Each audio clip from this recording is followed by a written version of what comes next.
આજે આપણે સ્ટેમ લેબમાં બે ચુંબકો વચ્ચે આકર્ષણ અને અપાકર્ષણનું અવલોકન કરીશું. હવે ગજિયા ચુંબકની એક જોડ લો.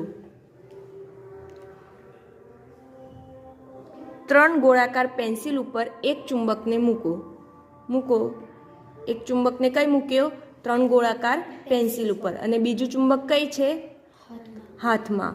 હવે એક ચુંબકના છેડાને જે હાથમાં પકડે છે એ ચુંબકના છેડાને જે ગોળાકાર પેન્સિલ ઉપર જે ચુંબક છે ને એના નજીક લઈ જાઓ.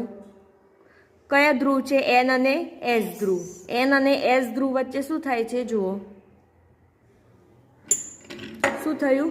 આકર્ષણ. શું થયું? આકર્ષણ. ઓકે. હવે એ જ રીતે ફરી એ ચુંબકને ગોળાકાર પેન્સિલ ઉપર મૂકી દો. હવે હાથમાં જે ચુંબક છે એની દિશા ચેન્જ કરો. હા, હવે એન અને એન ધ્રુવ વચ્ચે શું થાય છે? જુઓ. શું થયું? અપાકર્ષણ. ફરી કરો.